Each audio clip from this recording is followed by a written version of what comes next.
Hey, Jess, it's Friday. So I finally saw The Imitation Game. Very good movie, highly recommend it. Although I'm still on board with Birdman winning Best Picture. Now, I hope you appreciate what's about to happen here as I make a smooth segue from movies to your last video on marriage and compromise. Now, movies, when my wife and I find the time to see them together, are one of those things that requires a bit of compromise. As a guy who likes to go see Marvel movies and toilet humor, I found the trick. It's all about casting. Now, to prove this point, I sent a text to my wife this morning and I asked her this question. Now, mind you, she has no interest in seeing The Avengers or Batman or whatever. Would you have any interest in watching the Green Lantern movie? I know how you are with superhero flicks. To which she responded, "Isn't that Ryan Reynolds? I like him."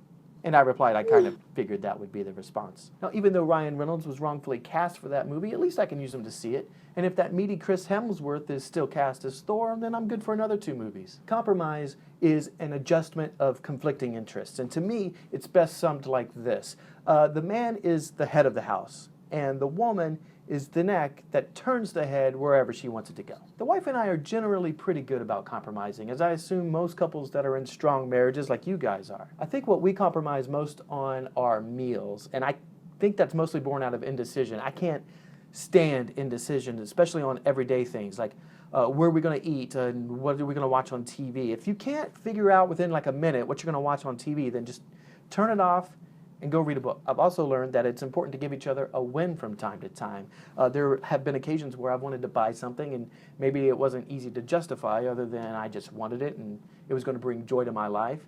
But as long as it doesn't tank the family plan and it's only on the rare occasion, then it's all good. Here's an example. My wife wanted those essential oils, and maybe you're familiar with them. If you are, you know that they're not necessarily inexpensive. Now, I'm of the mindset it's all hippie voodoo magic, but she claims that in a house with 2 kids under 5 and 1 kid over 40, that it helps her to be more calm. Now, it's not like we had to pull the kids out of school or anything, so if this purchase helps to bring her a little more calmness in her life, then who am I to deny that? Besides, I bought an Xbox about 6 years ago without asking, and I still hear about it, so it helps for her to chip away at that every once in a while. The importance of compromise is picking and choosing your battles, and I learned this most with having kids. Kids will fight you on a lot of things. They want to eat candy for breakfast, they don't want to go to bed, instead they want to play, they want to flash their good parts to all the kids at school. But if they fight you because they want to use the green fork instead of the yellow fork that you originally gave them, then for crying out loud, give them the green fork and move on. And speaking of moving on, are we going to smule together or not? I haven't heard anything since you last brought it up,